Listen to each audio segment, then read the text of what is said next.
You are listening to WHOA Podcast, coming to you from Gainesville, Florida. Happy New Year, everybody, and welcome to the WHOA GNV Podcast, the podcast bringing you businesses and individuals that make you go, whoa.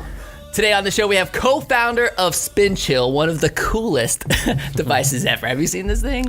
One of the coolest devices ever, and definitely one of those necessities for anybody who grabs a hot case of beer and goes to a tailgate. Yeah. Trevor, what's up, man? What's up, Collin? Trevor Abbott, co-founder of SpinChill. Thanks, man. I'm super psyched to have you here. Absolutely. Thanks for inviting me. I didn't really say your name, did I? I just kind of went into... Did I? You said Trevor Abbott. Okay. Well, Trevor Abbott. There you go. There you go. That's one way to start the That's one way to start the podcast. Hey, Happy New Year, everybody. Yeah, Happy New Year. Dude, this is 2019 is finally here. You guys, questions? Where'd 2018 go? I know, man. It went by super fast. In fact, it was funny. My wife had showed me like one of those memes or something that it like shows. Yeah. It was like January, March, like it like showed the months that like went by really fast, and it was a funny little meme, if you will. But yeah, 2018 went by so quick. And do you guys take time to reflect back on the year? You know, now that you're like getting into 2019, do you like reflect back on 2018, spend a lot of time, or you're like, nope, just fast forward on to the next? So I think I used to be really bad about that. Before it was just like, nope, just keep going on to the next. It's been something more recently that I've spent time consciously, usually about a week. I set aside to like not do it all in one crunch, like sit down and write everything, but like a kind of like stream of conscious over a week, and just I actually keep a journal now, and that has been really instrumental. It's weird that the first couple times it feels really odd and uncomfortable to do it, and you're like, I'm supposed to be like thinking about this consciously, but it's really difficult to think about that unless you train your mind to do it. Right. But then once you do it a couple times, like I found that it becomes a lot easier, and you learn a crap ton from it. Yeah, I can't journal at all, but I blog. I blog. Resolutions. Maybe to start keeping a journal. Yeah. Do you spend a lot of time kind of like reflecting back on the year? I'm good at reflecting back on certain parts of what I do, but probably the more important parts I need to reflect on, I'm terrible at. Yeah. Hence the journal, I think, is a great idea for me personally. Do you take a lot of time like preparing, like setting goals? You have any goals set for 2019? I don't have any firm goals. It's more to kind of clear up kind of this hustle from the last year. I've got this kind of, timelines. I can choose A, B, or C, and it's becoming more clear as we get there. But I'm really trying to take some time for myself to really slow down and focus on the things I really like to do. So I'm not there yet with one goal, but trying to just take care of myself a little bit better than I have this last year in 2018. Yeah, it's hard. I find I struggle with like personal goals. Yeah, more than I do with my business goals. Absolutely. Like I'm like, personally, like I don't know, business. Yeah. Oh no, I totally hear you on that. I spend a lot of time. Like I will spend time reflecting back on this podcast. Like this is 35 episodes, and I look at. Did you guys just start it this year? Did you do any in 2017? We started it was just 2018, May. Right? Okay, yeah. I couldn't think if you guys had done anything in 2017 with it, but okay, 2018, yeah. Yeah, geez. So this year's probably been 35 episodes. Crazy for you. We, just kind of like reflecting back, and I'm a really terrible data person. Like I don't like. Really? I know it's weird. I wouldn't have thought that. Like I'll look at numbers. Yep. From like P&Ls, balance sheets from a business standpoint. Like I'll do that, but like when it comes to data, I don't spend a lot of time analyzing, like, for example, like how many listeners, like, I mean, if I see it like level off or something, like I don't get all concerned, which I think a lot of people do. You know what I mean? And actually this hasn't leveled up. This has definitely been very steady going up, which is that's the exciting part for this, is like when we look back, I'm like, dang, dude, there's a lot of people listening to this. Yeah. And well, I feel like 2018 was like, I mean, shoot, that was the first year that you guys did it, and so it was really just like, if you think about any business or startup, that was the experimentation, that was finding product market fit, and you found something that worked. And now it's like, okay, 2019 is a ramp year, and like how do we take this and move it to the next level, right? Yeah. That's where like I think you'll start looking into the numbers data more? The data and the numbers more then, and like, okay, who's our target audience? Who's actually listening to this thing? How can we pump it out more content that audience wants? Because then that's when it becomes important. But I'm weird that I do that more from like the feel of it. Yeah. Right. And really, I do that more based on the engagement. Like I can see who's applying to be on the show, and I can see who's engaging with the content online, and and then who's reaching out to us on LinkedIn, and I'm studying that. Yeah. But I'm not like looking at number. Yeah. I don't know. I guess I've just always been like that, just kind of gut instinct, like just the feel that I get, and just rolling with it. But I don't know. I totally understand that, because I would say that is much more used to be my style and has been my style in the past, especially like when Ty and I were starting SpinChill, really trying to ramp up. And, first year was experimentation, finding product market fit. And then it was, once we had that, it's like, okay, well, now how do we keep selling this thing that who's buying it? Where are they buying it from? What are the demographics of it, right? And so we started honing it in, and Ty is phenomenal at this. That's like, he is just so good at honing in on the data and using the data to then drive decisions. I was always much more of a gut person, so that was an interesting balance, but something that we worked really well for us. But I gained such a deep appreciation for the data side of it from that, and you can see. And so we started really just honing in on who that our ideal customer profile was, who that particular person was that was going to buy at any given point in time, and just focus on selling to that person rather than trying to sell to the entire world or anything like that. Especially with a product that you can sell nationwide. We'll get into the origin story in a minute. But so, do you have any goals set for 2019? I do. So again, back to your point of like personal versus business goals. Just very business minded. Like that's always where my head goes first. But I think that's because that for me, I found that building businesses is a satisfying thing for me. That's like it fulfills a lot of my personal needs, and so they've kind of combined and crossed over. It took me a while to realize that, but people were always like, why are you working all the time, like weekends and stuff? Why are you talking about work, like doing things on the computer for work? And I was like, just doesn't feel like I enjoy building the company and problem solving. And so I think a lot of my business goals cross over into personally fulfilling goals as well. Some of the business stuff, just so with the new company with Admiral, we're really just focused on growth right now, and so a lot of it is honing in on our sales cycles, figuring out how to shorten our sales cycles, and just really ramp up there. So we're gonna have to get into Admiral and hear the whole transition. Yeah, it's been a wild ride and still is, and we're growing crazy. But now it's like, okay, how do we juice that even more? And so that's learned even more about the data side, because that's all B2B, so completely different than the B2B space with SpinChill. But can take a lot of the same principles from marketing and sales and apply them. So most of my goals are focused around that. That's where my headspace is currently. 2018, I spent a lot of time on physical fitness and health and wellness for myself, getting myself back into it. Because when I was younger, that was a big thing.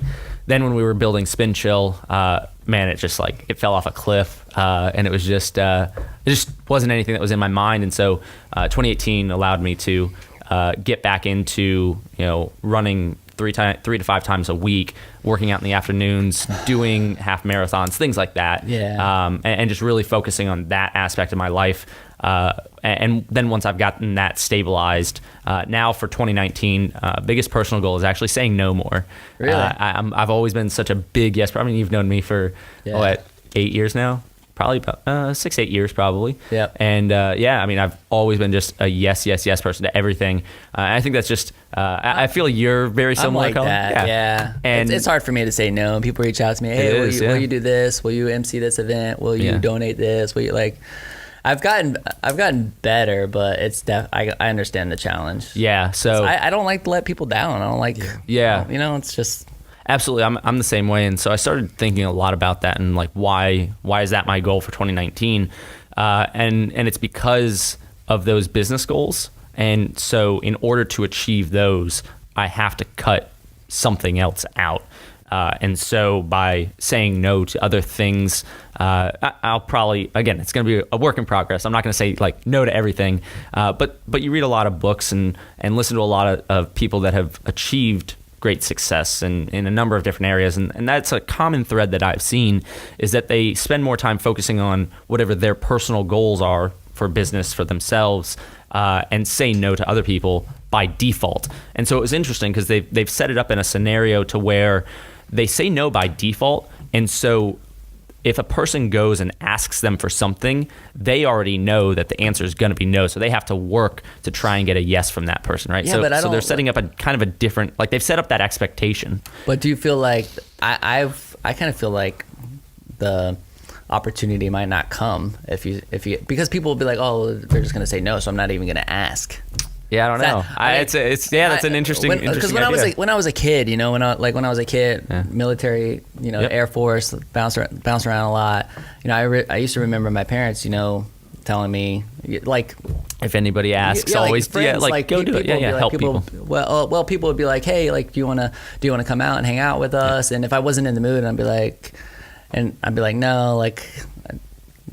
I just, you know, if I just wasn't in the mood to like go hang out or whatever with new people, then, you know, my parents always just be like, well, realize they might not ask again. Yeah. You know, like, and you might not have that opportunity. And so sometimes I look at it like from that, like, I don't want to say no to this speaking opportunity this time or no to this, whatever it is, and then not have that opportunity come back around later. Well, I think I think, and that's just one example, right?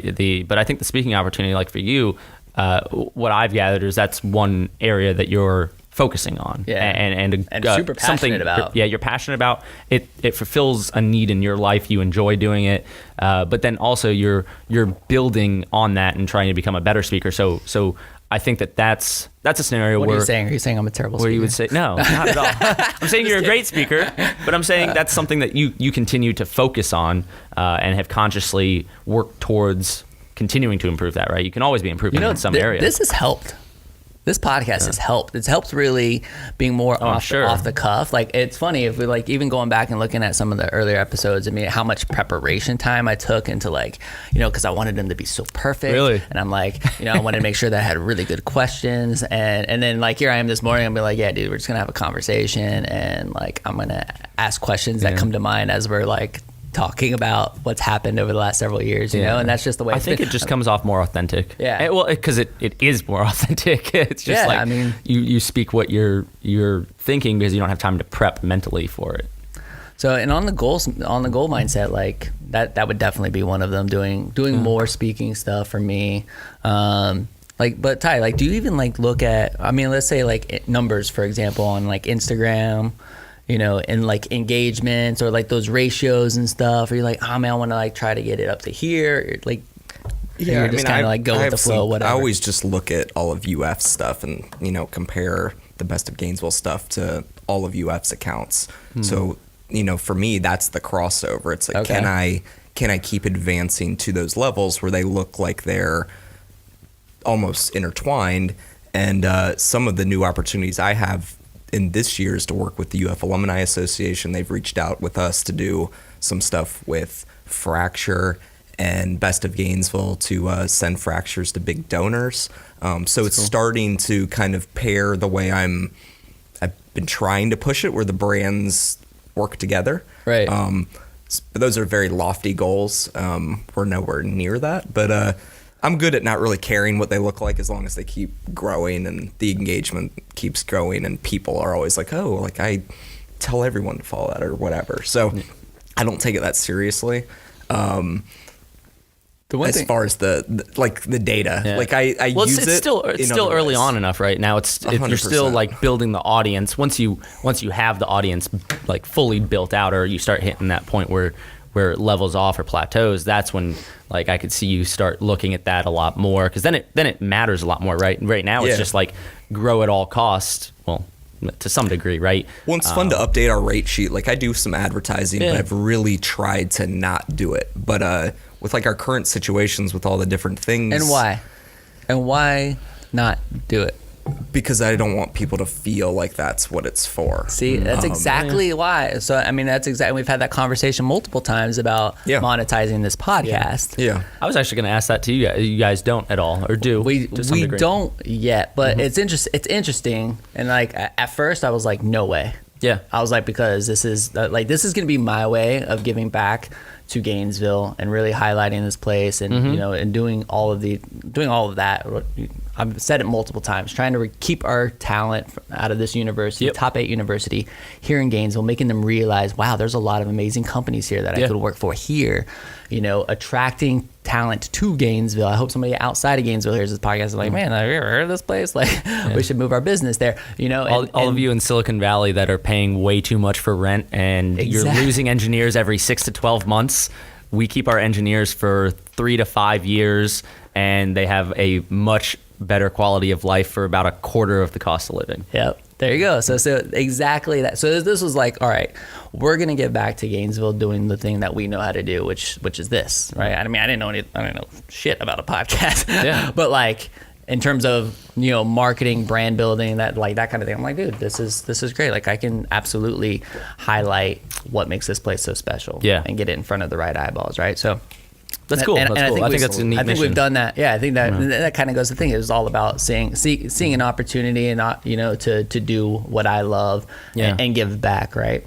So that's exactly what we did. We just were like, all right, well, let's just do it. Let's see what happens. So we executed, and now, ironically, you know, never talked about monetizing it, and then people started reaching out.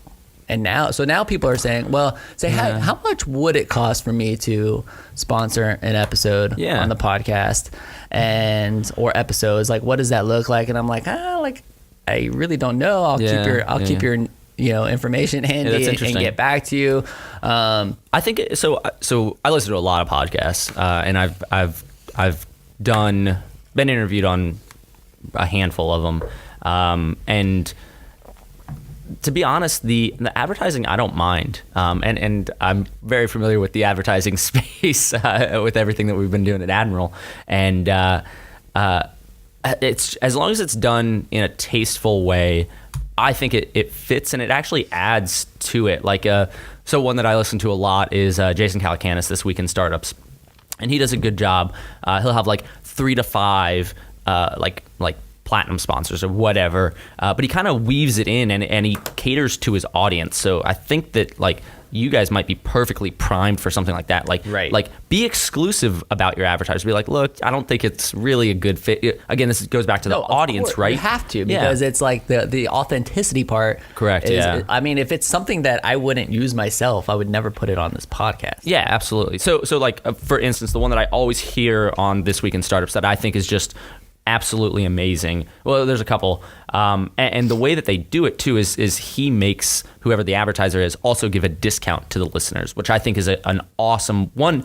I mean, it's a really good value, way, right? Yeah, one, it's a really good way for the advertiser to drive engagement off of that advertisement.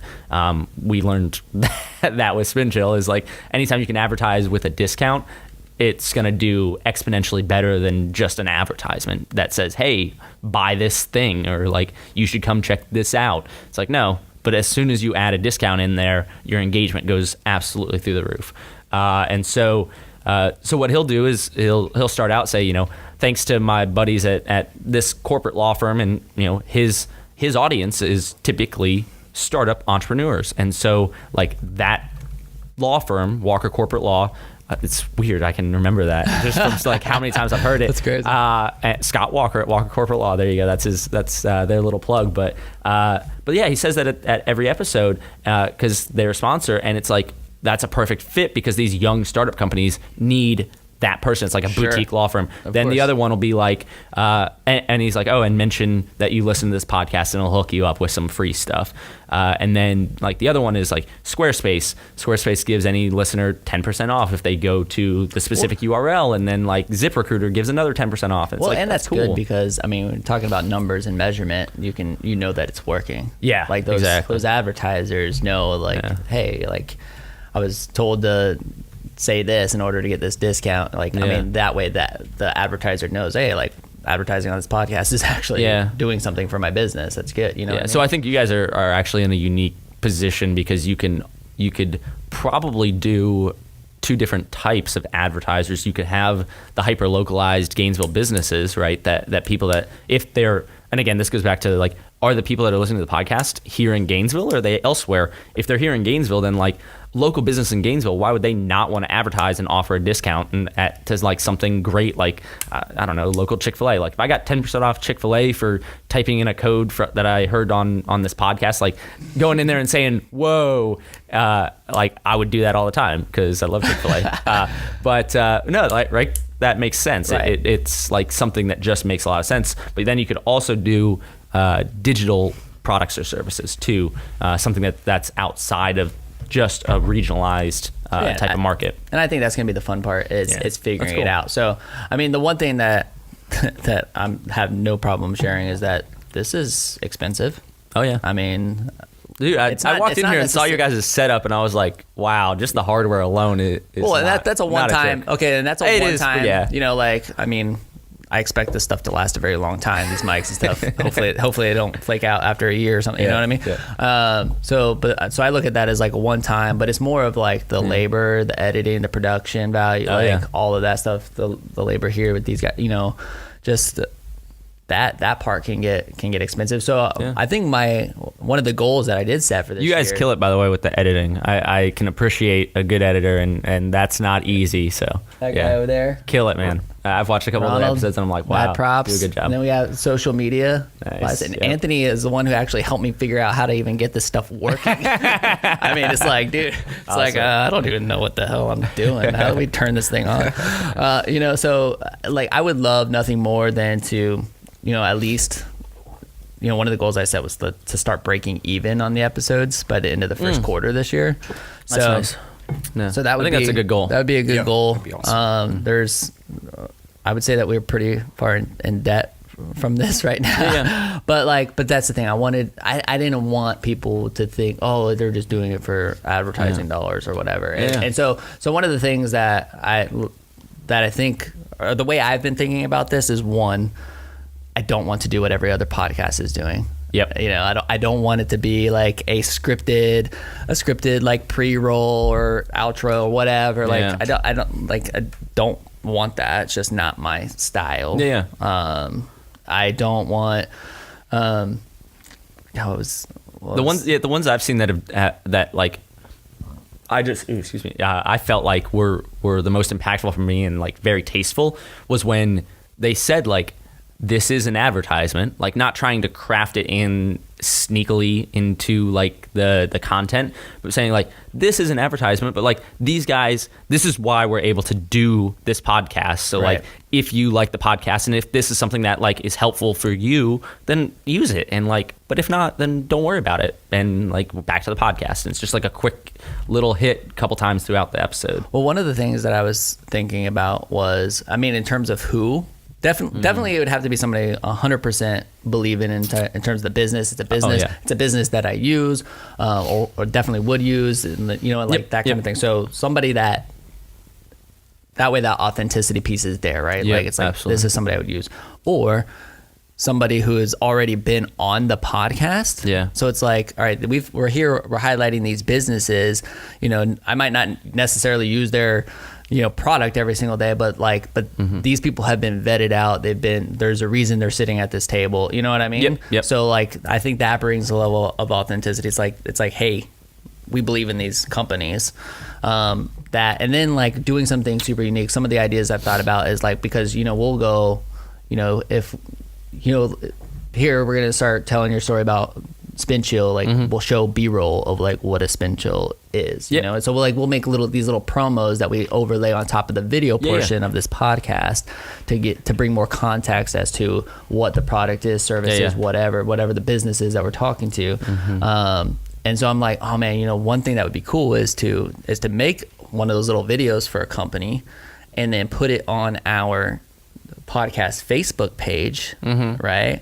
Or maybe even incorporating like maybe a pre-roll or something for that into the video portion of the podcast. You know what I mean? Yeah. So I don't know. Like, I think there's a lot of fun, like cool things that you could do with it, and like just thinking about that, something that you could add, like you don't have to pick one revenue stream, like you can pick a couple different ones and see what hits, right?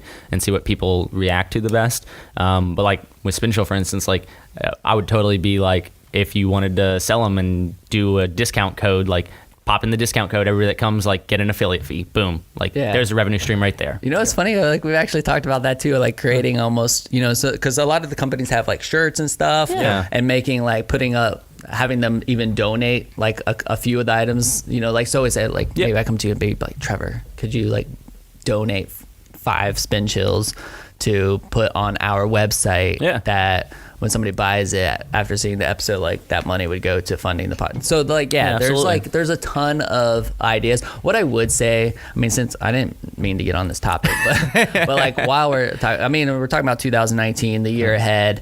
I know everybody's goal planning. This is one of our goals.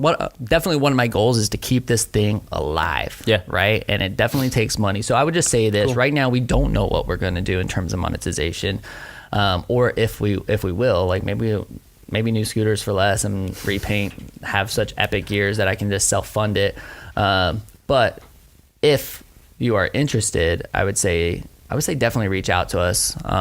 You can email me directly at Collin@repaintthewall.com, and I will just two L's. I'll just 2 L's. Thank you. I'll just keep that in my email inbox, and then when we get to it, once we figure it out, we'll go from there. But you should probably title it like advertiser interested, blah blah blah. Yeah, I don't even have it on the website yet. Yeah. We probably just need to put. That's what we'll do. At some point, there will be a spot on the website for possible sponsorships. It'll say, we literally have no idea what we're going to do yet, but if you're interested, fill out this form. Yeah. That's what we'll do. Remind me, Elias. Even like with like Patreon or something, now I do a couple like podcast things where I don't do them, I pay for them, where it's behind a paywall, that little after hustle that you do with some of the podcasts. Maybe that's behind a really small paywall, and we get 50, 100 people sign up for $10 a month. Or even try a donation based at first. Yeah. There's a lot of things you could do. Which I actually think that is set up. I actually think that's set up through like Anchor or something. There's like a donation link or something that you can go down. But see, like I have never even said that because I don't even know. Like I don't even know. And the thing is, like I don't want to be begging for money. I just want, absolutely. That's again. I think the advertisers that both benefit the listeners, like could be helpful and useful to the listeners, as well as like helpful to the advertiser's business. Like that just makes a lot of sense. And like I don't think anybody would ever get mad about that. If somebody got mad about that, like it'd be like, well, I don't know what you're getting mad about. Well, and see, I don't know if I've told you this. I mean, Ty knows, like, I had no idea how podcasts work because I'd listened to like maybe one ever before recording this, and one of those episodes was actually like, I think it was like Joe Rogan, like we were talking earlier with Joe Rogan. I think it was actually a Joe Rogan podcast that I had seen before. You know what I mean? So even his style is very, untraditional compared to a lot of podcasts. So it's just. And I think we're in one of the unique situations where advertising could actually help advance it quicker. I know through Best of Gainesville, when I do a giveaway, I mean, if the giveaway is even mediocre, it kills. If I do $20 to cilantro tacos on a Wednesday farmers market, I'll get 100 comments and I'll get more followers. They tag all their friends. So just putting in little things like that across the platforms, I think will tie the community together. We have to figure out how to do it in the best capacity. We'll figure it out for sure. But anyway, one thing I will say is that I'm super grateful to everybody who's listening, to everybody who's sharing. That's the best thing. A lot of people reach out and say, how can we help? Like, we're not ready to monetize yet. We'll figure it out. But the biggest way you can help right now is to share it. Just let people know about it, you know? Yeah. And on that note, I'd like to wish my grandmother, one of the big fans of the pod, Helen Ricarian. She shares all her stuff, comments. Nice. She's awesome. She's awesome, dude. She's super cool. I'm like, I mean, I knew she was related to you from last name, but she's like engaging with me, and I'm like, oh, Grandma, you're awesome. They're the best. Yeah. They're the best. They used to run the GFAA and like the Tioga Art Fair, and she knows everybody also. So she's getting out there to a community that. Where does she live? She lives over in Hale. Okay, nice. Yeah. Helen, love you. We should have your grandma on the podcast. She'd be biggest fan. She'd be awesome. That's cool. Well, hey, it's never taken like a half hour to get to the origin story part before. But like, I mean, that happens sometimes. We just get on a roll and start talking about something, and obviously goal setting and preparing for the year ahead is super important. I would encourage everybody to do so. Actually, a quick tip from me on that final tip before we get into origin story is one of the things that I do that has helped me a lot is I get these giant, they're like almost like actually bigger than postcard size Post-its from Amazon. Oh, they're like I know what you're big. talking about. I love Post-its, by the way. I'm a huge Post-it dude, guy. I put them on my mirror in my bathroom, and they go around my mirror. So like the first thing that I see when I wake up and brush my teeth, I'm like looking at my goals to start my morning. So I see the goals, and I have it broken down. So I have it broken down into like my life goals. Like one of my life goals, for example, is to profit $1 million before I'm 40. Yep. And then another is to give away $1 million before I'm 50. And so like I have like these like just you know 5 or 6 life goals on there, and then I have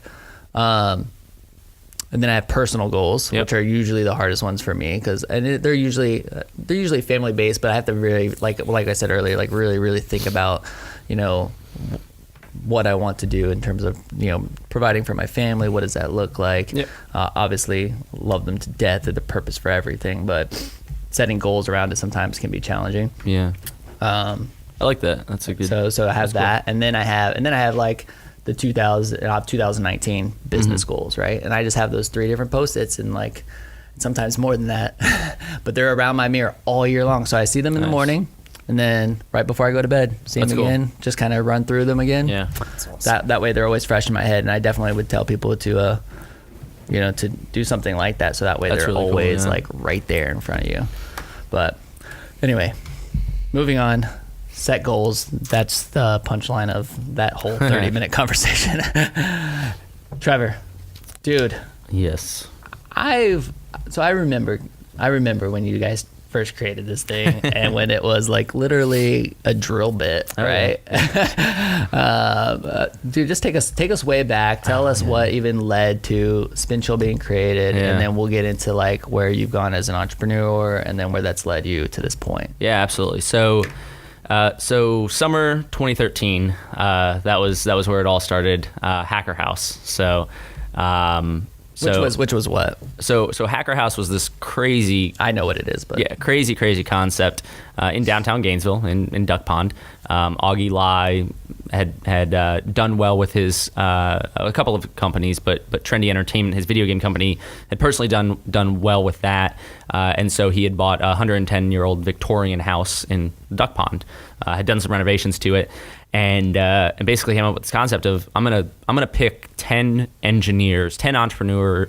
Didn't even have to be an entrepreneur. 10 engineers that I think are bright and smart. Put them in a house, pay for their living expenses for 3 months, and see what they come up with. These are the cool ideas that happen right here in Gainesville, Florida, people. Yeah, pretty wild. And so that was the first time he had done it. And so I had been approached to help run and organize it and set it up. And then there was 9 other guys that were all in that summer we were all living in Hacker House.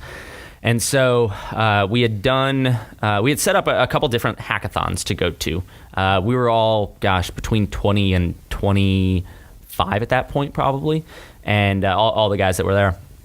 And so Augie encouraged us to just go do some hackathons and try and figure out what we can come up with. We had 10 great minds, all from the Gainesville area. I don't think everyone went to UF, but I think the vast majority of guys that were in the house went to UF, and so went or graduated from UF.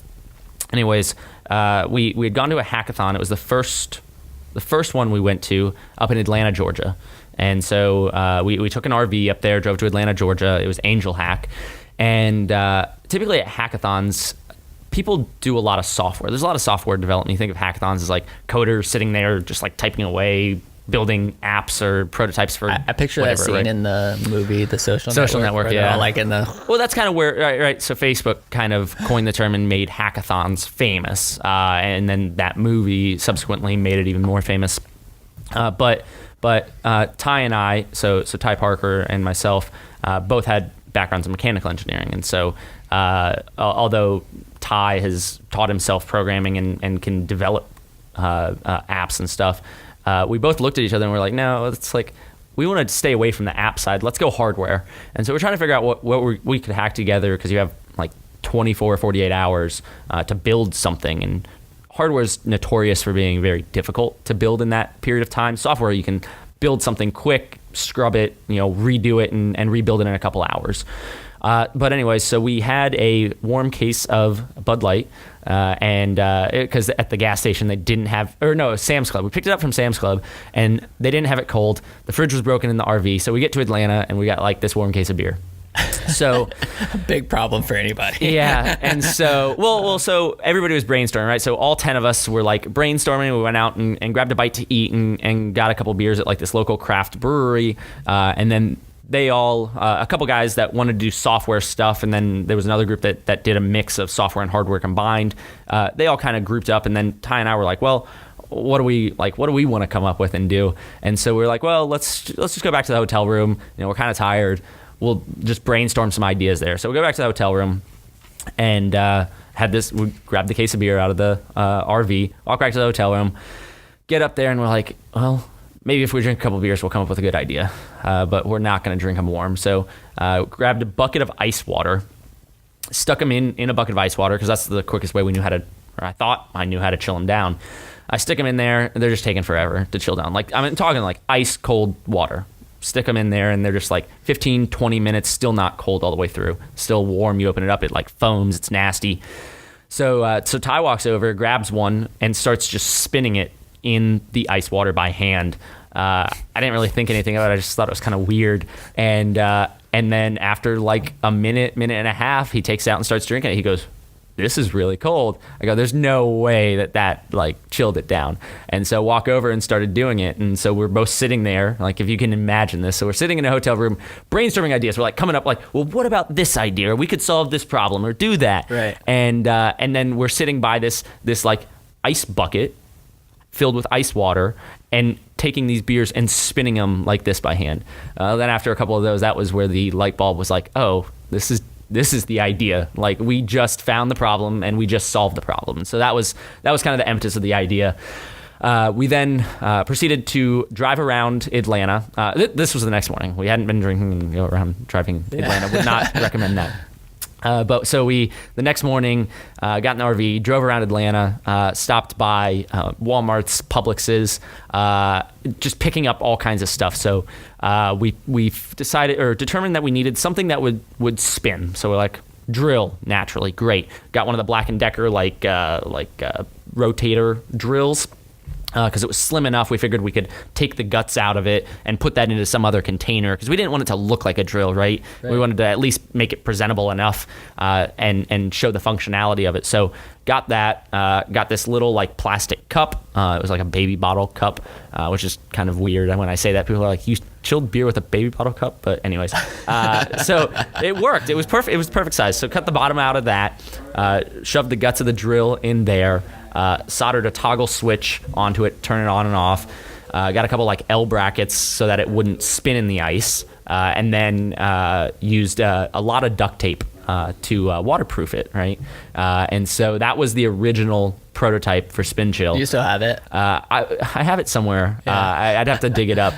But yeah, that was the original prototype. It still runs, actually. Those 4 AA batteries from 2013 like still work. You can turn it on and it spins. And then the top of it that would clip onto the top of a can. It only did cans at first for the first prototype.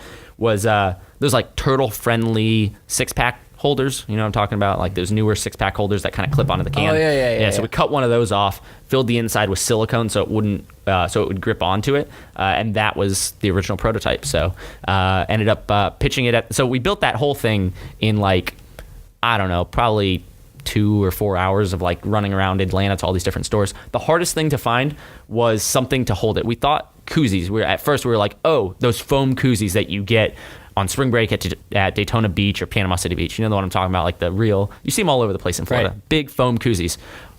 They don't know what those are in Georgia. I don't know why. Like, they're nowhere. We thought for sure we'd like go to a convenience store and see them like lined up, like you do at like spring break, and they're lined up. No, and we're asking people. We're like driving around, like, do you have any koozies? And they're like, what do you mean a koozie? Like the thing that like you put a beer or drink into, it keeps it cold. It's like foam. They're like, no, we don't have any. Went to like Publix, Walmart, all these convenience stores didn't have it. So anyways, the hardest thing to find was something to clip onto it. We ended up finding those caps. Those caps. And so did that. We didn't really test it because we weren't sure if the whole thing was going to hold together, to be honest. We're like using epoxy to hold it together and like duct tape and stuff. And so it came time to pitch, and did the pitch to the panel of judges with everybody else. And they were like, well, does it really work? And we're like, well, yeah, of course it does. And so showed it to them, did like a demo, and it worked really, really well. We did it with 2 cans of Dr. Pepper. So took one, stuck it down in the ice water to let it see how cold it could get in the time that the other one chilled down. And for everybody's reference, it takes about 15 or 20 minutes in ice water for a regular can to chill down to drinking temperature. So drinking temperature is usually between 32 and 40 degrees. So depending on how warm it is to start with, it takes about 15 to 20 minutes for it to chill down in ice water, and SpinChill can do that in 60 seconds. So did that. The judges were like, oh my gosh, this is great. All right, but explain the science behind it a little bit, because like I think the first thing is like, hey, like you're shaking up a can, because you're not shaking the can, correct? Because everybody knows you shake a can and it explodes everywhere. Yeah, absolutely. So we, to be honest, we actually thought that's exactly what was going to happen. Yeah, and the judges even asked, they're like, well, is it going to explode? And we're like, I don't know, open it and see. And so it didn't at all. So that took us a little while. At first, we were just like, wow, okay, that's just really cool. Like we stumbled on something. But then when we came back, we talked to like a couple professors and stuff, and we're like, why is that? Right? Is there science? And did some more research on it. So there's a couple things that are happening. But the basic idea of it is exactly what you said. Like you're not shaking it, you're just spinning the molecules inside. So in order to understand it, you have to understand why soda or beer foams or fizzes or explodes right when you open it. So they're under pressure and they're carbonated. Cans or bottles can't be made perfect. That's just like a known fact in like engineering and manufacturing. Is there is no like even the insides of like these Yetis, like it's not a perfect, perfectly smooth surface on the inside. Even though to the naked eye it looks pretty darn smooth, there's actually a lot of imperfections, like microfractures that they call in there. And so what happens is, under carbonation, when you shake a can, you're taking that big bubble that normally sits at the top, breaking that into a bunch of small bubbles. Those bubbles then are attaching onto those micro fractures and imperfections on the inside of the can or the bottle. So then when you open it, it's releasing that pressure out into the atmosphere. So all those bubbles are detaching from the side of the can or the bottle. That's what creates the foam or the fizz, because they're all trying to escape out of the top.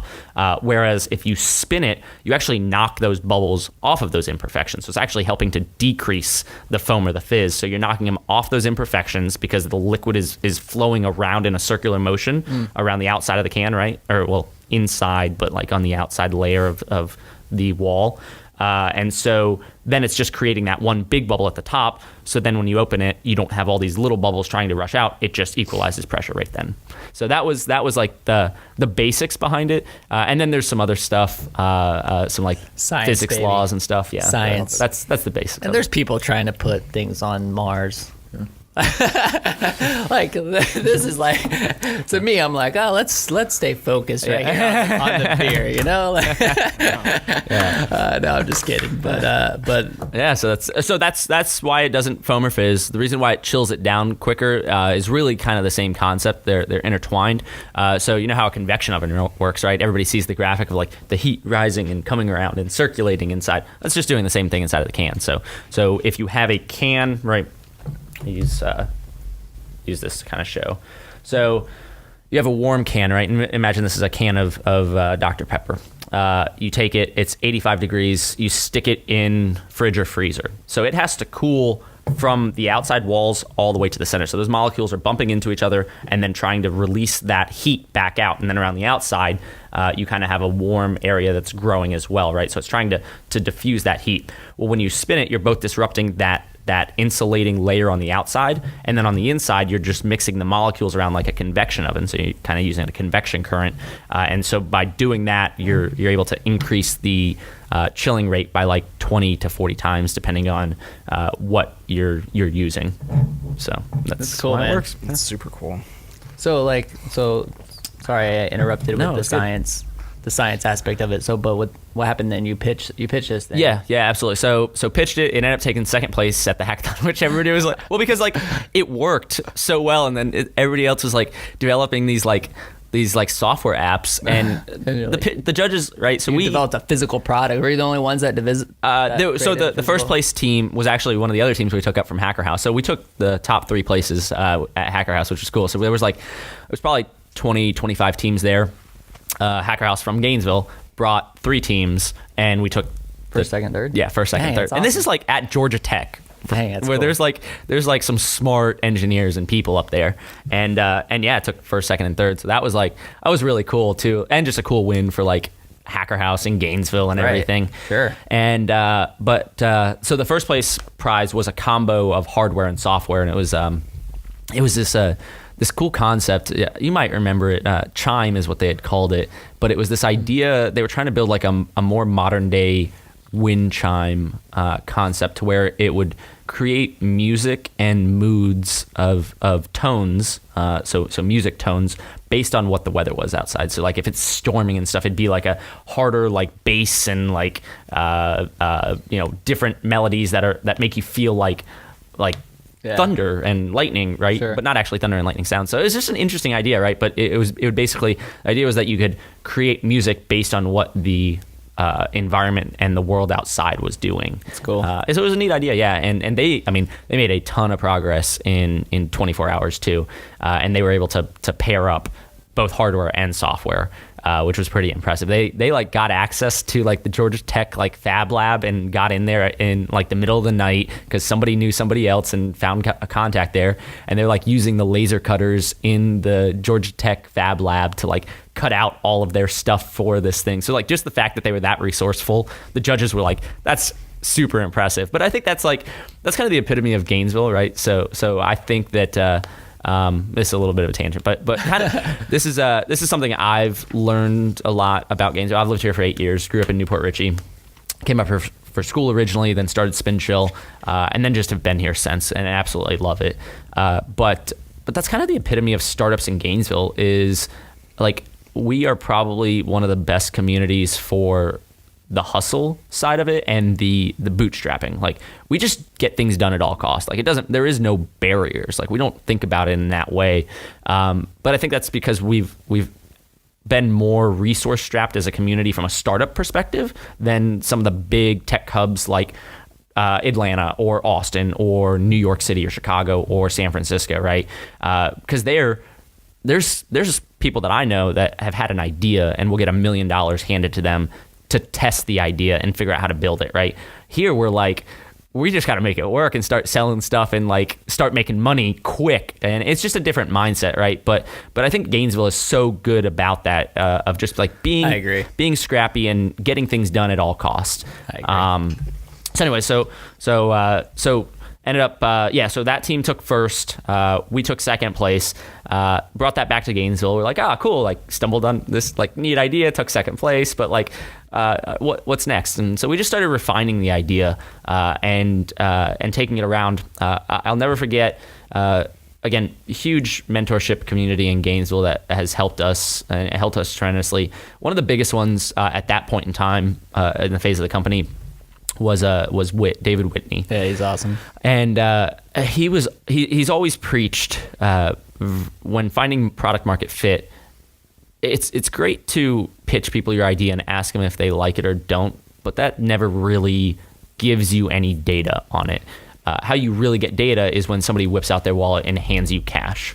that's when you know you're onto something, right? And that can go for any industry and any business, or just but in the startup world, when you're developing something that's new to the world, you really need that validation to prove that you've hit product market fit, or maybe not even product market fit, but you found that you've created something that people will buy and hand you money for.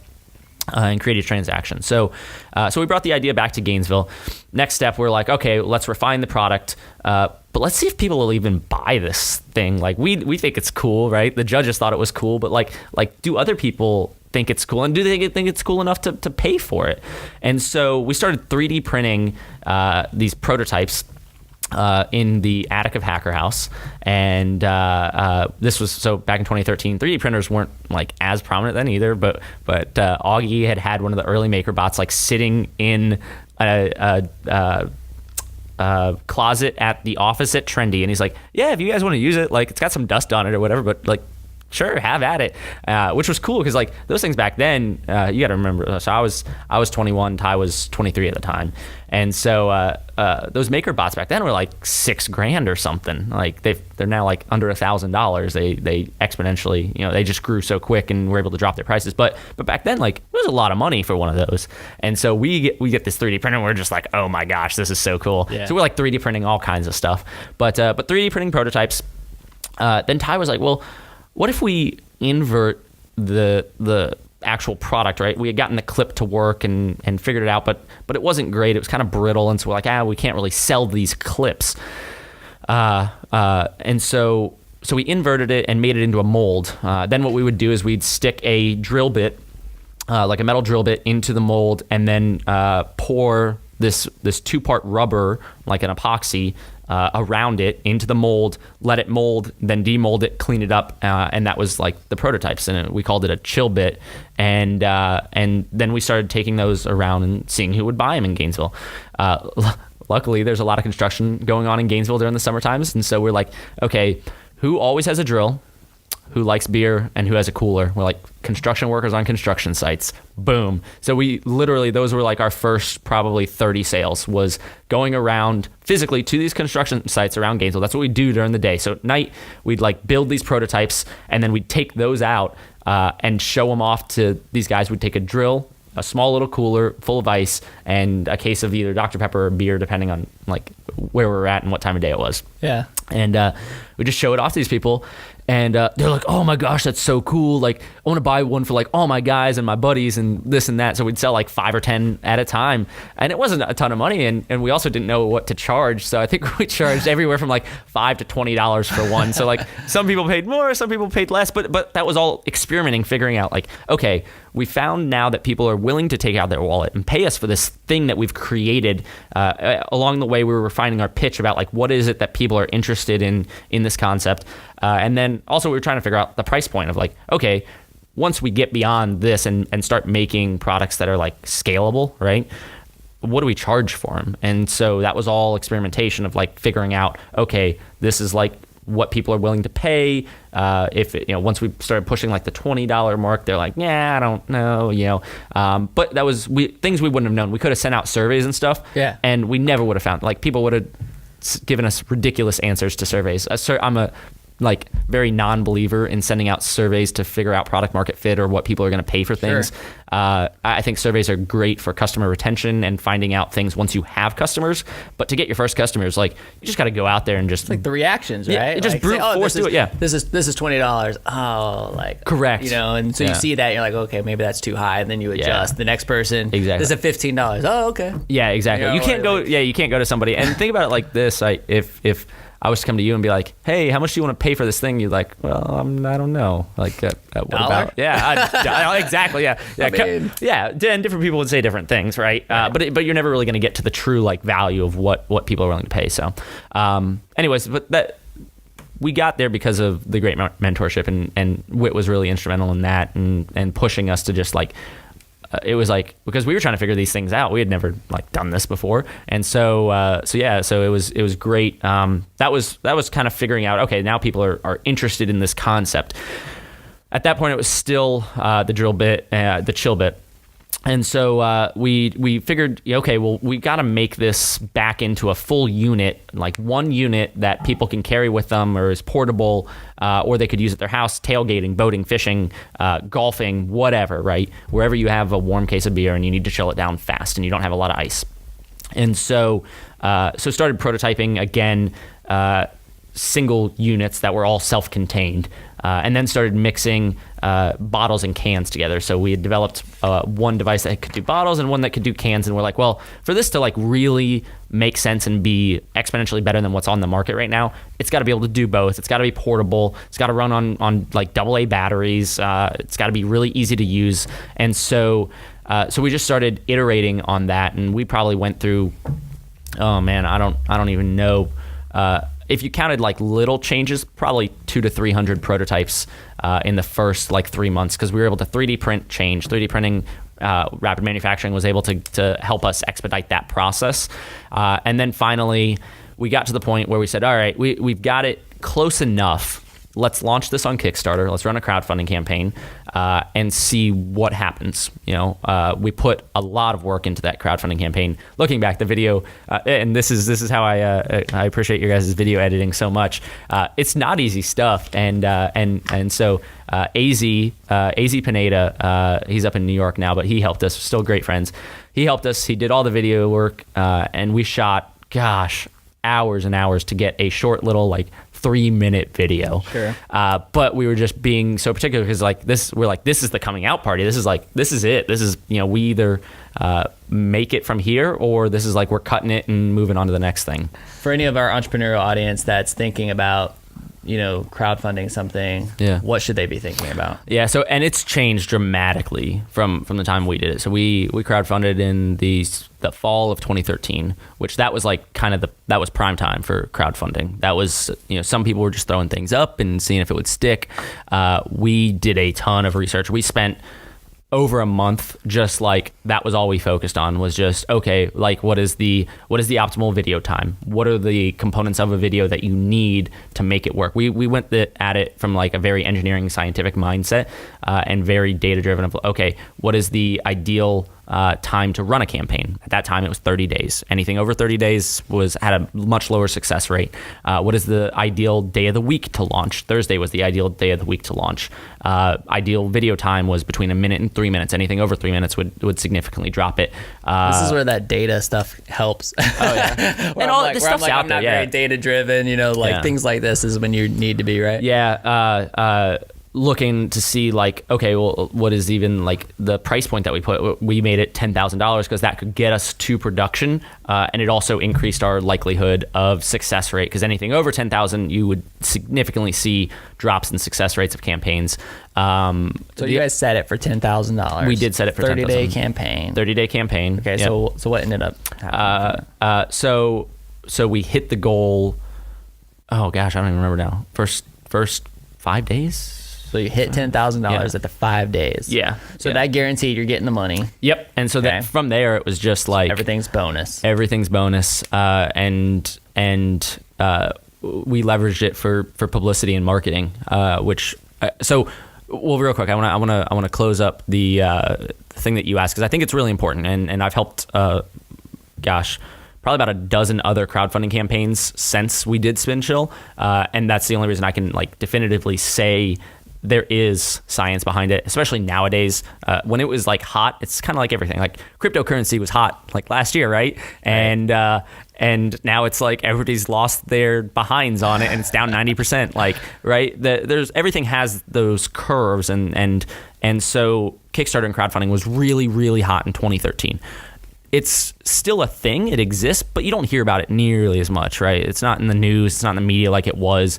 And so it's just kind of, it goes through a hype cycle. You're not getting as much organic exposure as you were in 2013. Yeah. And so and because it's more competitive now, because more and more people have figured out that there is science behind this, just like any business, like business is science at the end of the day. Like you need the numbers and the data to like start making informed decisions about things, looking at P&L sheets, looking at, this is working. We're spending less money to acquire more users here than we are here. So let's cut this other channel and go towards that, right? So, so there is very much a science behind it. I would not I would definitely say, well, first off, happy to help. That is one thing that I'm always happy to help out with. Please reach out to myself. I know Ty's always happy to help out. There's a number of people in Gainesville that have done crowdfunding campaigns, and a number that we've helped launch successful campaigns. And it's very much there's a lot of science behind it. So definitely do it prepared. Don't do it unprepared. That's really big. The other thing is if you're looking to crowdfund stuff, it's again, because it's more of a competitive space now. I think it's more, what I've seen is the trend is more niche products. So it's physical products are better to crowdfund. Software, unless it's very consumer based and something that people will get a reward for directly, like free apps and stuff, really, really tough to crowdfund, because like, what are people really buying into? They're not buying into the company, right? It's essentially pre-orders is the way you think about crowdfunding. Sure. And so for physical products, it kind of makes sense. So that's usually my first go-to, is like talking to somebody about the product or idea or concept that they're trying to crowdfund, and then see if there's something that they can like pre-sell that it just makes sense that's the reason why people would want to crowdfund it, right? So. Okay. So, anyways, how much did you get raised? So we raised a little over $40,000. I forget what the final number was, but yeah, we a little over 4x'd what our goal was. And that was after they took their fee? Yeah. Okay, so it was, how much of a cut does Kickstarter take? Oh gosh, I don't remember. Did they take? It's a couple percent. Okay. A couple percentage points.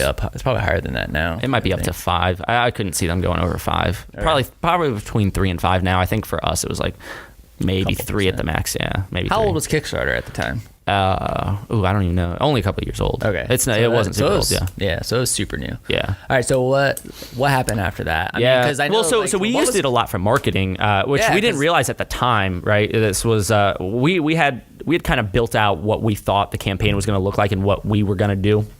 Built a lot of relationships with bloggers in the both beer, tailgating, kind of gadget space, because we're like, okay, that seems like the market we're going towards.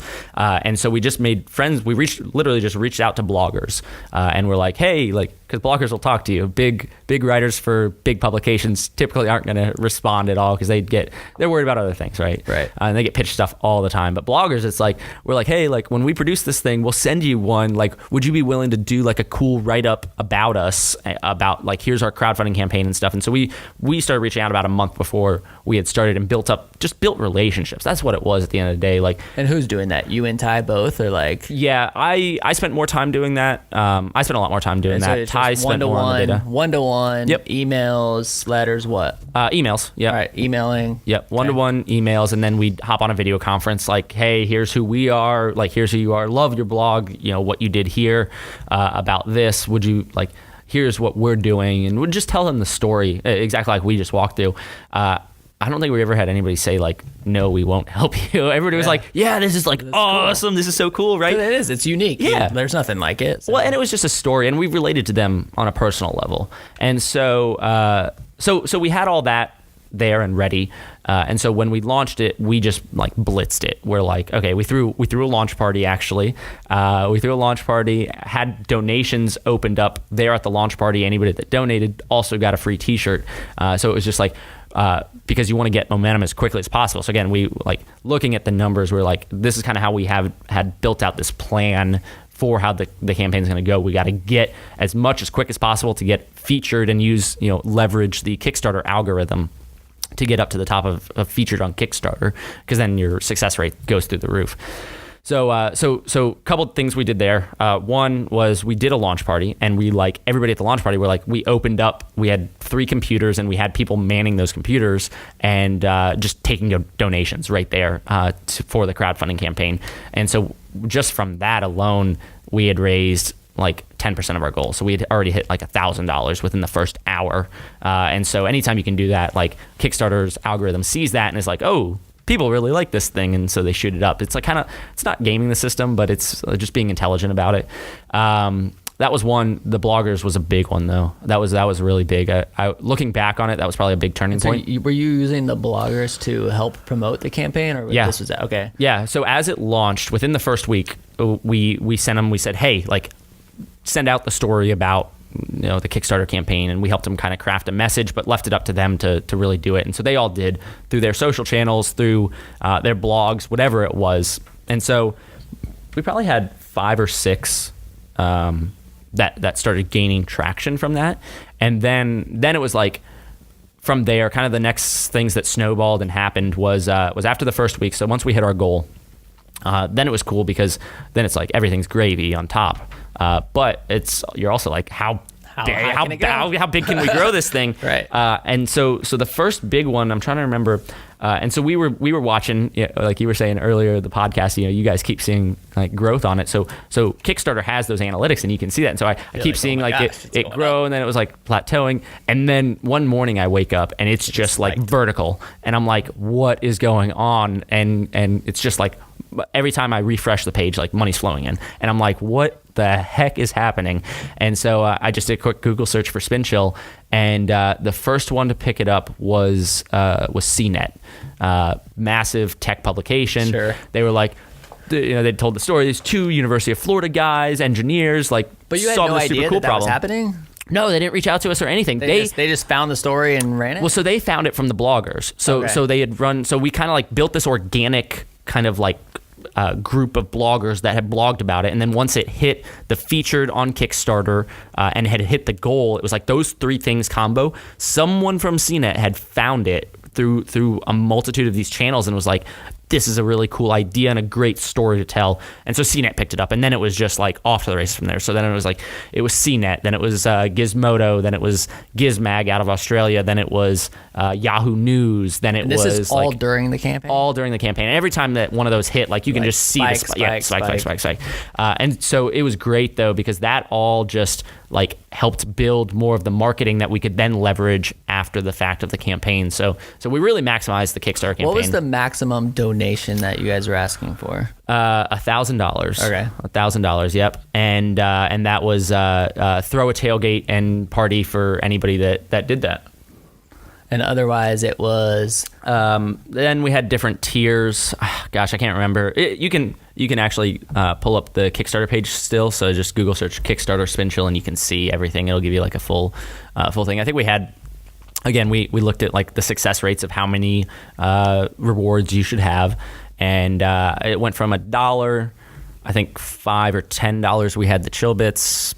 $25 we might have had this for the first SpinChill. We had like 100 that we could sell at that price point, and then it was like $30 a SpinChill, and then you could do like custom SpinChills with custom colors and things like that for a little bit more. So cool. So I've got it up over here. That was pretty good. Nice. I like the tagline too. Warm beer sucks. I'll tell you what, that's so stuck. good. That stuck hot. Yeah, that was one that like we weren't really sure if it was gonna say. Like we were trying to think of like a good tagline. Like we need a good tagline, right? Yeah. This is like, it feels like a product that needs a tagline, and I think that was one that just kind of like came up. We were just like, Ty and I were like brainstorming these like warm beer stinks, and then it was like I don't remember all the ones that we had, like soda that's warm is not good.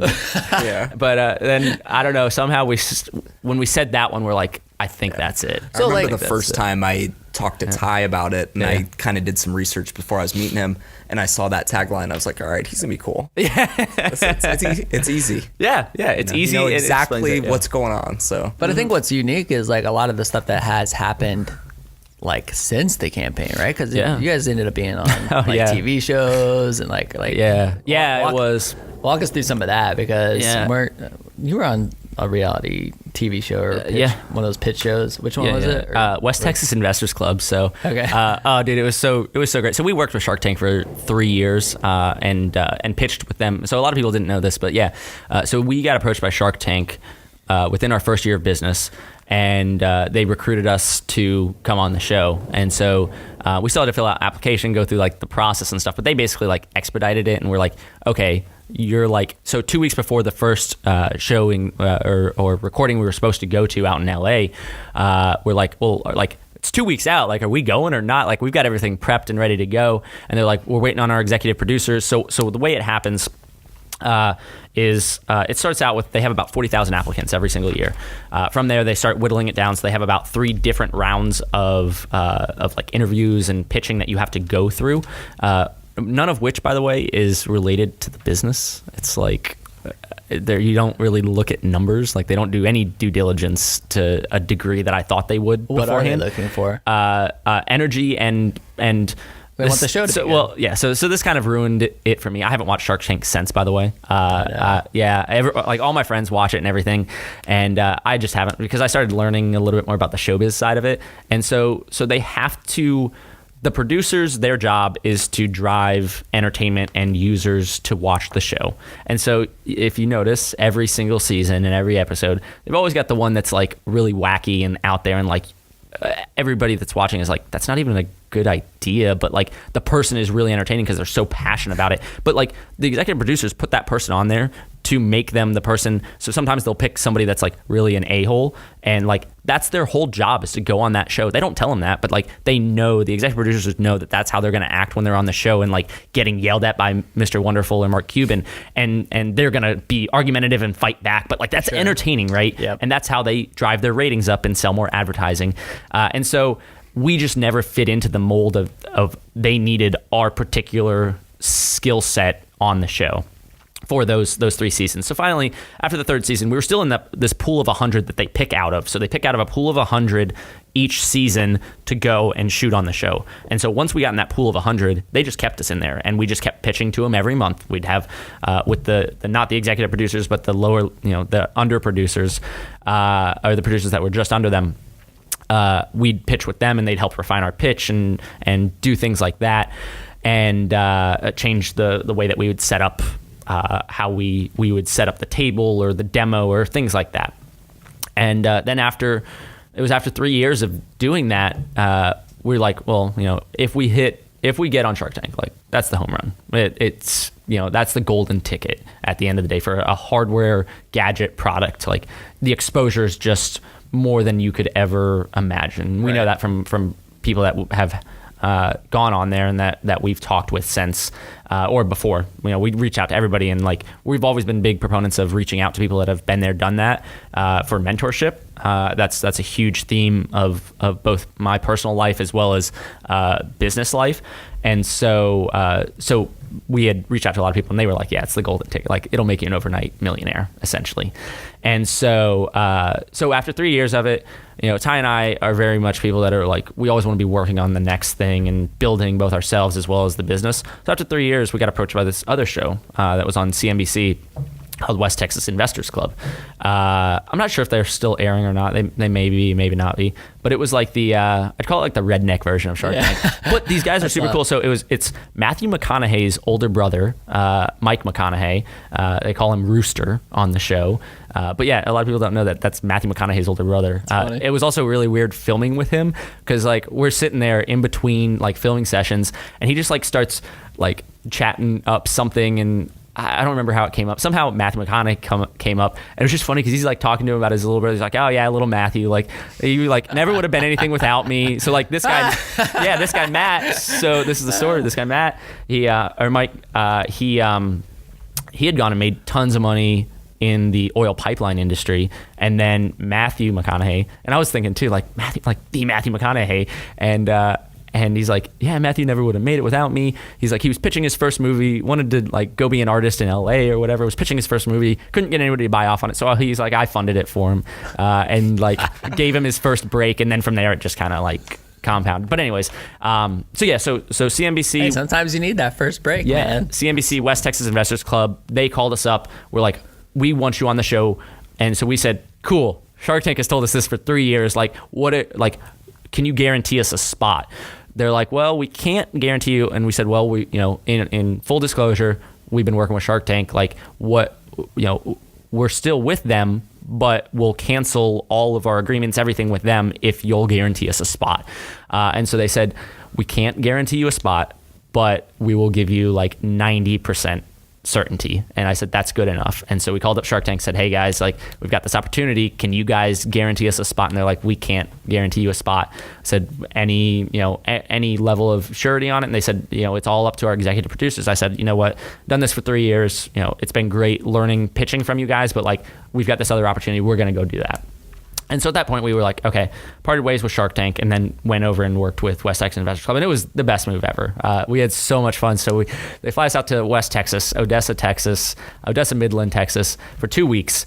Paid also. They like paid us a stipend while we were out there and paid for everything else too. So it was kind of cool.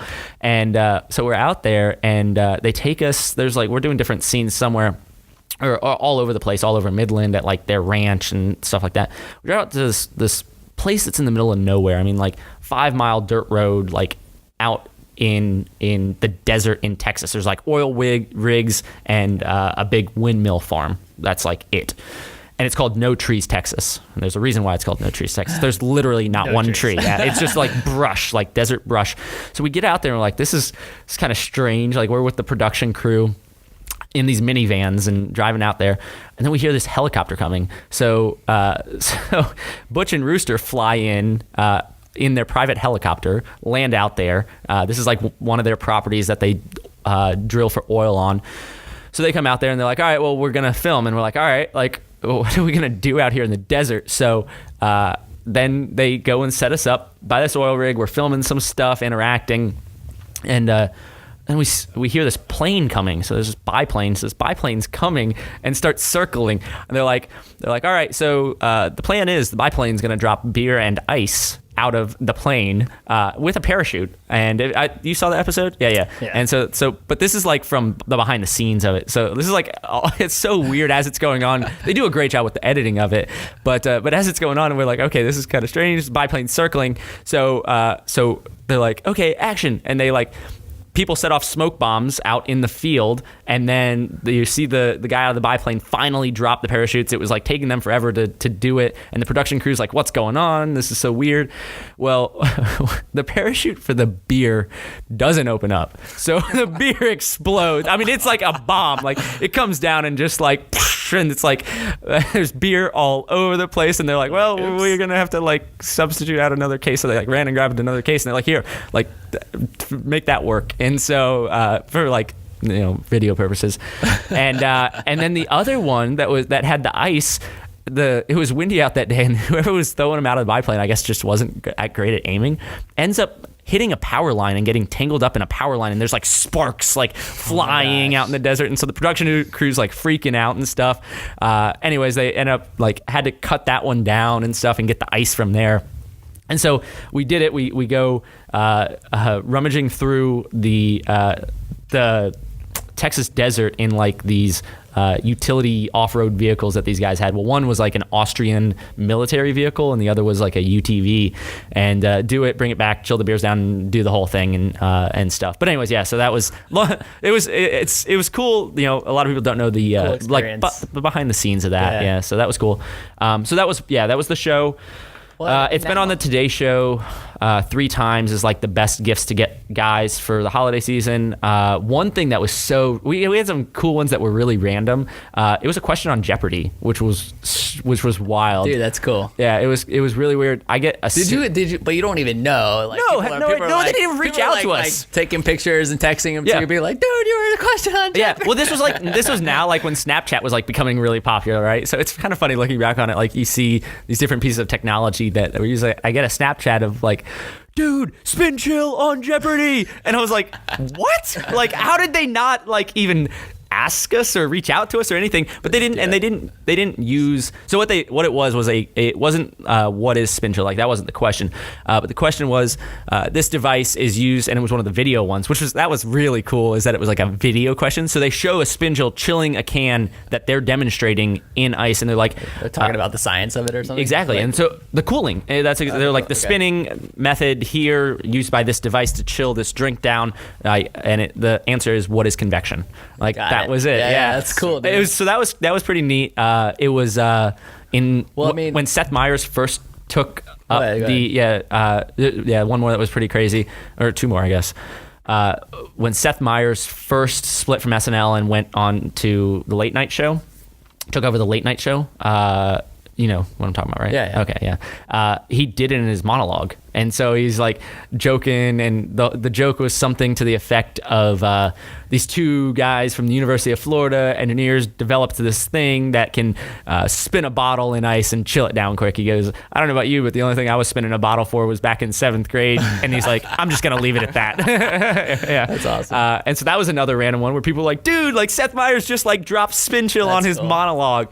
Yeah, that was cool. What other Katie, it was on the Katie Couric show when Katie Couric had a show, and it was like if you've ever seen like the Oprah Winfrey show where she's like, and you get a this and you get a this, like gives away stuff. So Katie Couric was trying to do something similar, and it was give a gift a day in May or something like that. And SpinChill was the gift that she gave to all of her audience members. Cool. So which is pretty cool. So, It's funny because Ronald's over here texting me and he said, ask him if he's aware his product is Unbox Therapy. Oh yeah. It's a channel that reviews products, and it has 3.5 million views. Is that what it's up to now? Nice. Yeah. So that hit 1 million views in less than 24 hours. That one was crazy. And then there's a TechCrunch review video on it too that hit 1 million views almost as fast. So what does that mean for SpinChill now? Because I know that you're like, and we're running out of time because we spent a lot of time talking about goals and stuff earlier. But I know that you're off working with Admiral, which is another Gainesville startup. Yep. How old are they now? 3 years now. Yeah. 3 years. So you're working with them. Yep. But like SpinChill still exists, right? And so you're still selling the product. Yep. I mean, so what is all this publicity and exposure and everything meant for the company? How do you have it framed now? Is it kind of set as just like a side hustle product? Like, what is it now? Yeah. So all of that stuff was, I mean, first off, when it happened, like for sales, it was phenomenal. Like anytime you get big exposure like that, like it's going to drive more sales, right? And just awareness. The awareness is like, how many of them have you sold to date? Do you have any idea? Oh, geez. Estimate. I couldn't tell you. Call it 75, 100,000 probably. No, it might be more than that. How many 75,000. Maybe, do you know that? 75,000. I'd call it 75,000. Okay, we'll stick with that. It's probably somewhere around there. But so that exposure is huge and drives just direct product sales, but just also product and brand awareness. Like there's been times now where I've traveled places and people are like, oh yeah, like I know about that. And so that's been good because it was able to get SpinChill to a point where it can be stabilized. So a lot of what's been going on now is just really refining, like going into more retail. So we iterated a lot on retail packaging and stuff, and it was really just Ty and myself like doing this stuff. Like we were super scrappy about it because we never went out and raised outside equity capital, and so it was just like, okay, we're growing. Started with that Kickstarter, company. and then you just kept. Yeah, and some small like debt notes and stuff, but that was it. Meaning, going back to the West Texas Investors, like nothing came out of that. Well, no, great exposure. So we weren't really looking for an investment, but we're like, well, we have to get on the show because like it's great exposure, the marketing value of it. So if they would have offered you a deal, you would have. We would have taken it for some of their connections, but we had made the deal to the point where it was like not a super sweet deal for them, but it was something that we thought was fair. So we went in, it was, we gave ourselves $1 million valuation at that point, which they also like totally undervalued. They were like, no, you guys are like, you've done way more than that. So that was kind of cool, like self-validation, but they also were like, you guys have gotten this to the point beyond where we could help you, like even our connections. They're basically like, you don't need us. Yeah, that's essentially what it was. So if you rewatch the episode, that was like what it was. Okay. And so and we respect that, you know, on both sides. It was like, look, we went in, we asked for, I think it was 200,000 for 20%. And it was really for the exposure as well as, it would have helped to have like some growth capital and stuff like that. But Ty and I knew when we started it, like it wasn't gonna be $1 billion company. Like this was something cool, an awesome gadget idea that we did. We were able to iterate on something really fast, learn a ton, just a boatload of different things from it, both, you know, setting up manufacturing in China, shipping to the U.S., doing international import-export. We sold in 75 different countries. Yeah, that's what makes this so difficult. We could literally talk about so many different aspects, from the crowdfunding to I mean, like we could literally have our own 3 hour. Talk about Joe Rogan having 3-hour podcasts, so we could have our own for sure. Yeah. But and so, but okay. So back to the point. Like we knew we weren't gonna. It wasn't the $1 billion idea, right? And Ty and I just have much bigger aspirations, and so we said, okay, well, let's get it to the point where like it's stabilized and doing its thing, and then that'll allow us both to extract ourselves from it and start focusing and working on other things that could be even bigger, and taking what we learned there and applying that to new things, right? So and I've kind of learned that as a theme in my life. I really like 3 to 5 year time horizons. I get bored really, really quickly, and so if I don't feel like I'm being challenged or providing and learning more, as well as helping something grow. Right back to our little riffing at the beginning. For me, like, something that's super fulfilling in my life is building companies, because it's just constantly problem solving. You're fixing problems that nobody really has answers to, and you're trying to figure it out as you go. And so that to me is super fulfilling. And so anytime that I can get to a point to we got power issues apparently. We got things flickering. Anytime that I can get so we stabilize SpinChill, and that was the goal, is like stabilize it, get it to a point to where then Ty and I can go and work on new things. So I don't know what that was your original question. Did you need the money? Right. That's what I think. Well, we got everything restarting now. The power just flickered in here, and like now computers are restarting and everything. No, but just kind of like where you're at. Like where you're at now. Oh yeah. So with SpinChill. So the guys at Apex that have been running it have been doing a phenomenal job reworking some of the products a little bit, just tweaking it. The gears weren't as robust. Ty and I spent a lot of time once you get into manufacturing. You're talking about you just Apex have Tech here in Gainesville. Yep, they're running. Okay. Yep. And so whenever you do a hardware product, man, there's just so many literally moving parts that a lot of things go wrong, like building stuff. And so there's just always little things that Ty and I were tweaking, and would like work with the manufacturing facilities to like help them like build a better product for us. And so one of the things that we always struggled with was just like more robust gears, because this one thing about consumer products is like, if someone can break it, they will break it. We like us as consumers, like we are just like really good at breaking stuff. And so that's also a great way to product test. If anybody out there has hardware products, like just give it to somebody and see what they do with it, because they'll figure out a way to break it, and you'll be like, wow, I didn't think about that. But yeah, so gears weren't as robust, so a lot of it's been doing some retooling, just reworking it, kind of working it slower, because it's not our main source of income anymore. So it's afforded us now to kind of take a step back and work through some of these challenges that before it was just run a million miles and make it work as it happened. And then now it's more of refining the process and getting better retail packaging, figuring out the retail distribution on a larger scale. And so those things just take a lot more time. Yeah. But it's still there. Still there. And meanwhile, you're working with another Gainesville startup. Yeah. Cool. Yeah. Ty, what questions do you have? Anything? we got to wrap up in a minute. You and I have a place that we got to go. Yeah, we're about to do something pretty fun. Yep. No, I think we touched on a lot of Krispy Kreme thing today, right? Yeah. It's 2019. It went for anybody who's really listening, well. we're recording this on December 4th, and we're about to go do our Krispy Kreme donut thing. No, I'd like to just revert back to what Trevor said about reaching out to you, like being in this community. That's what we like the most about this. You know, these podcasts are such a good way to intertwine people that maybe see each other at events or they're not comfortable.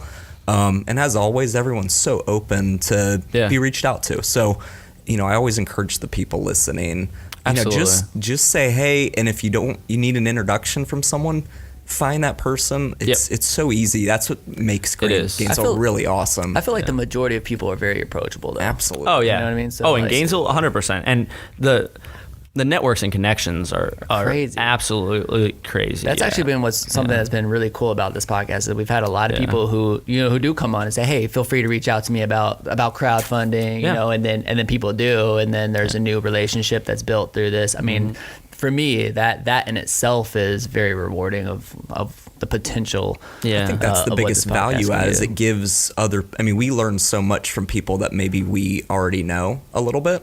And it's like you're meeting them again for the first time, because you hear, the war stories a little bit. Yeah. Yep. And it's so cool just to get to know people a little bit better on the show. It's so much even fun. with I hear him talking about the construction industry, and I'm then thinking about Alex. Well, I'm like, maybe Alex could have those for gifts for people in the construction. Just like the connection of what we know about the guests that have been on the show. Apex, put your scooter sign up. It's all so intertwined, which is super cool, and I can't wait to see. There's a lot of local resources for sure. Absolutely. Yeah, it's this is my little plug of what I think Gainesville is like perfect and primed for. It's one of the best places, and I speak from the startup world. So things that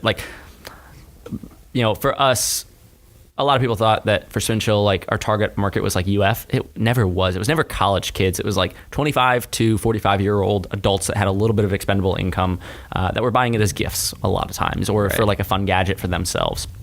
And so Gainesville was never our target audience or market. So like we didn't focus on selling here. We focused selling online to our target markets and audience because that's where it made sense and where we'd make the most money and scale the business.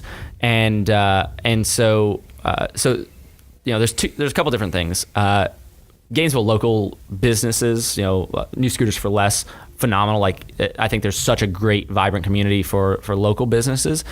For startup businesses, I think this is one of the best places to start a startup because you can take a lot of risk with or try a lot of things without taking a massive risk. It doesn't cost you a ton of money. You've got top 8 university right here with some of the smartest people in the world, like literally here willing to get their hands dirty into something.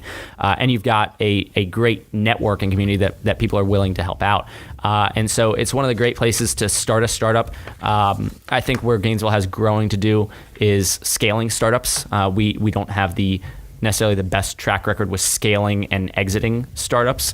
And I think, we just have to self-realize as Gainesville, like that may not be our place. We may not be the next Silicon Valley, and, we have to kind of be okay with that. But I think from what I've seen in my time and experiences, great place to start, phenomenal place to then spin out and look to get acquired by a bigger company. And that's a big win for Gainesville. If people can start getting acquired by larger companies, having exits, freeing up capital, that's just going to spur a whole next generation of Gainesville startups that are going to be, way ahead of what we currently have. I think it really depends on what your goals end up being, right? Yeah. I mean, absolutely. I think, where I'm at now, where I would have told you back in 2004, 5, and 6, 7, those early days of New Scooters for Less, I would have said, oh, we're going to have scooter dealerships all over the country. Yeah. You know what I mean? And now like we're finding new ways to scale, new ways to develop the business and stay right here where it doesn't require me to travel all over the place. Yet I can raise my family here. I've got a beautiful wife, 2 kids, a home, and a lot of people don't realize that you can have that in a place like Gainesville, Florida. Again, that's why I made the I think there's a distinction. Startup, I think more of like something that's like scalable outside the physical location. So like with Admiral now, like I spend time traveling to New York, Chicago, DC, because that's where our clients are, right? Our clients aren't in Gainesville, Florida. And so that's just, when I say startup, that's kind of like what I'm talking more about. And then I use the term local business, but like the things you're doing are very startup mindset. Everything you've always done with New Scooters for Less, podcast, stuff like that, very mindset focused, but like you've done a great job of like localizing it, if that makes sense. And I'm very much doing a lot of the same things, especially with the new media agency. I mean, we sent a videographer with a client to Portland. That's sick. A I week didn't know ago. that. We have a client that we work with in Chicago. It's cool. That's great. It's cool. And I, like I said, I've said this before, like I love New Scooters for Less and love everything that we've done to impact the community here. But it's cool to take everything that I've learned through New Scooters for Less over 15 years. Sure. 15 years in March. 15 years I didn't realize in March. it was that long. Taking all that knowledge and being able to apply it to help a lot of these startups here in Gainesville, to help a lot of these young businesses take their business to the next level, like that's super rewarding. You know what I mean? That's super cool. I love it. I do have a question. So when I got out of my car, I heard a scooter going by, and it's a very distinct sound. A scooter noise is a very distinct sound, especially if you live in Gainesville. You know what a scooter sounds like. Do you ever have dreams like with that sound, like a? Oh, for sure. Like I've definitely had plenty. He meditates to just scooter sounds. And you can't. And anytime I hear that sound, there's no way that I'm not turning my head. I was gonna say to see if it's one of mine. See if it's got the sticker. Yeah, like I'm gonna turn my head and NS4L. look to see if I see that NS4L on the side of it, and it's instinct at this point. That's awesome. So, Speaking of changing a community, like, dude, you changed the scooter culture of Gainesville. Like, you made the scooter culture of Gainesville, dude. that's a thing. It's crazy. That is a thing. It's crazy to like look at the impact that this team has had on this community and on the University of Florida, and how scooter culture is very much a real thing, and then seeing how it's impacted, because a lot of these other university towns, like Gainesville's the example. Really? Yeah, I like didn't people, know that. especially when it comes from a scooter coach, just like, man, like, have you heard of New Scooters for Less? Like, look at what they're doing. Look at the pictures of UF and all the scooters. People are just fascinated by how many thousands of scooters are on that campus. And, Interesting. Yeah, it's definitely neat. Definitely feels good, especially when we've just gone through the holiday season and like really, celebrating that as a team. We had our holiday parties and like, did that kind of stuff. And it feels good to celebrate 15 years of that, So anyway, man, it's been awesome having you. Yeah. For those people who you did say, hey, like, feel free to reach out to me. Is it social media? You want to give us your social media handles or however they can contact you? Don't tweet at me. I'm not a Twitter user. Social media is fine. Email is the best. Okay. So Trevor.w.abbott, ABBOTT @gmail.com. Personal email comes straight to me and I'll respond to it. So Cool. that's the best way. Perfect. Any last things? No, I'm just ready to get after this new year. Cool. Hey, Happy New Year, everybody. Thanks again so much for listening, sharing, and playing a very important part of this podcast. We appreciate all of you guys and wish you a very successful 2019. Let's get after it, baby. Let's go. Whoop, whoop. This is the WHOA GNV podcast, the podcast bringing you businesses and individuals that make you go, whoa. Give me a whoa. Whoa. We will see you later. Bye.